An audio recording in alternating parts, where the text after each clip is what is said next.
Hi YouTube and welcome to another video from JJ Model Making. In this video build I will be tackling one of the most famous spaceships from the Star Wars universe, the newly released Imperial Star Destroyer. Being a snap fit kit, the model took literally 10 minutes to put together, and the only extra thing I did was to use Tamiya thin cement on the seams to glue everything in place from a permanent basis. This model interestingly comes with a little light and sound unit to allow you to press a button on the bottom and light up those massive 3-ion engines.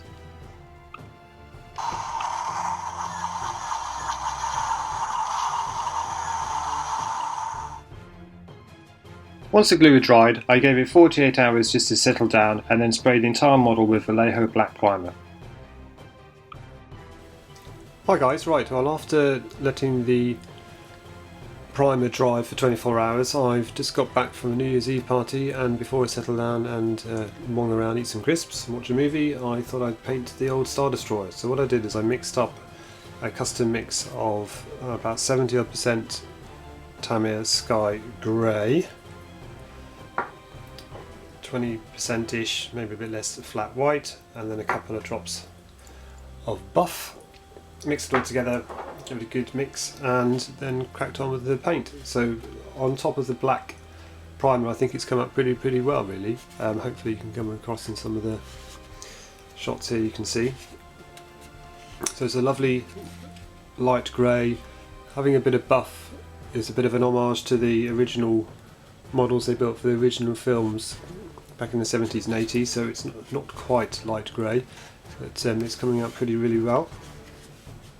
So I'm really pleased with the way it is. It's touch dry, it's not completely cured yet obviously, but what I'm going to do is let it dry for a couple of days and then go in with a wash to bring out some of these lovely panel lines. What I had in mind for that was to use this Vallejo dark grey wash that I've got. I'm not 100% sure if dark grey is going to be too dark. Possibly have to get a light grey one, but I think I'll have to give it a bit of a test and then go from there. But yeah, really pleased with the way it is coming through, and most importantly the lights still work.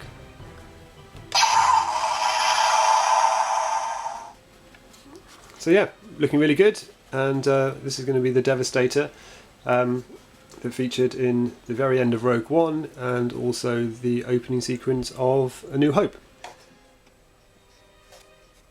Next I used some of the Flory Models Dark Dirt Clay Wash, which was the first time I'd ever used this product. Essentially all you need to do is first brush the wash over the entire model and then leave to dry for about an hour or so.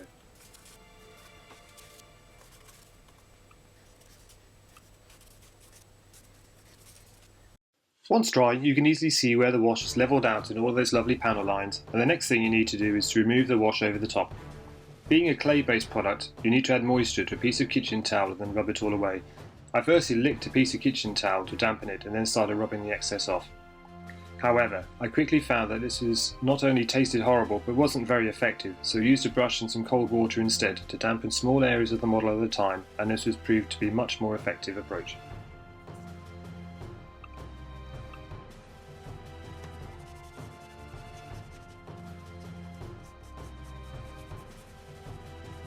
There is no quick or easy way of doing this other than to take your time and rub away the excess in small sections. As with all aspects of building models, you get out what you put in, so time well spent here at this stage will really make the difference to the final model.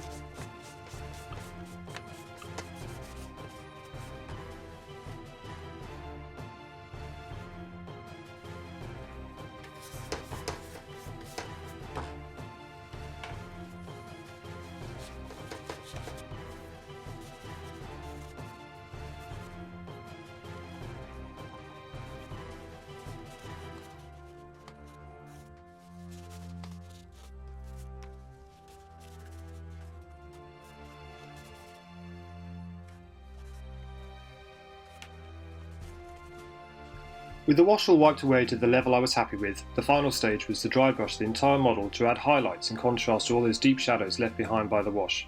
I took the original Star Destroyer colour mix I prepared at the start and then added about 30% flat white to this. This made a massive difference, especially around the turbo laser batteries, superstructure and most importantly the bridge. So there you have it. Take one snap fit easy kit, spend a little extra time giving it some care and attention, and you'll end up with a great looking model which any Star Wars or sci-fi fan would be happy with. Thanks for watching the video. It's just the start of the discussion, so let me know in the comments below, and if you've enjoyed this video, please support the channel by pressing that like button. And of course, if you'd like to see more builds like this, please subscribe by clicking the channel logo. Thanks for watching. Bye bye.